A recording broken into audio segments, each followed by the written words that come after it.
Hello friends, welcome back to our mini blog. So এটা হলো আমাদের ষষ্ঠীর বিকেলে প্যান্ডেল হোপিং এর মিনি ব্লগ। তো প্রথম দিনই বাবা মাকে নিয়ে বেরিয়ে গেছিলাম একটু ঠাকুর দেখতে।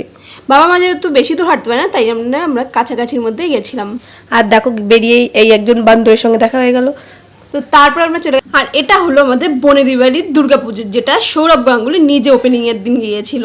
তারপরে দেখলাম আমরা রাজবাড়ির পুজো। তো এটাও দারুণ ছিল ভেতর থেকে, তোমরা যারা যারা দেখেছো তোমরা নিশ্চয়ই জানবে। ভেতরে পুরো মনে হচ্ছিল যেন একটা রাজবাড়িতে আমরা চলে এসেছি। তো তারপরে বাবা মা পা ব্যথা হয়ে যাচ্ছিলো, তাই জন্য আমরা ধরে নিলাম একটা টোটো, আর তারপরে চলে গেলাম প্রেম মন্দির দেখতে। রাধাকৃষ্ণের প্রেম মন্দির খুবই সুন্দর হয়েছিল, আর এটা হয়েছিল রথতলায়। তোমরা যারা গেছো তারা তো অবশ্যই জানবি। আর তারপরে আমরা একটুখানি পুজো দেখতে বেরিয়েছি, তো একটু আইসক্রিম না হলে হয়, তো তাই জন্য আমরা একটু নিয়ে নিলাম আইসক্রিম ঠান্ডা ঠান্ডা। তো এনার্জিটা পেয়ে গেলাম। তো তারপরে আবার একটু প্যান্ডেল দেখা আমরা শুরু করে দিলাম। তো তোমরা দেখতে থাকো। প্যান্ডেলগুলো তোমাদের কেমন লাগলো অবশ্যই কমেন্ট করে কিন্তু জানাবে। আর কে কোন প্যান্ডেলটা দেখেছো অবশ্যই কমেন্টে জানাবে। আর কটা ঠাকুর হপিং করেছে, কটা অবধি প্যান্ডেল হপিং করেছে, সব কিছু জানাবে কিন্তু কমেন্টে। আমরা তো এইবারে একদম রেকর্ড ব্রেক করেছি। আমরা 6:30 অবধি প্রত্যেকদিন ঠাকুর দেখে বেরিয়েছি।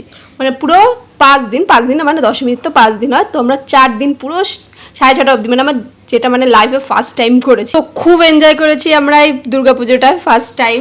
4 দিন খুব মজা, খাওয়া দাওয়া সব কিছু হয়েছে আমাদের। তো এখানে আমাদের প্যান্ডেল হপিং শেষ। তো আমরা একটুখানি চাউমিন খেয়ে নিলাম। আর আশা করি তোমরা এই 4টে দিন খুব ভালো করে মজা করে কাটিয়েছো।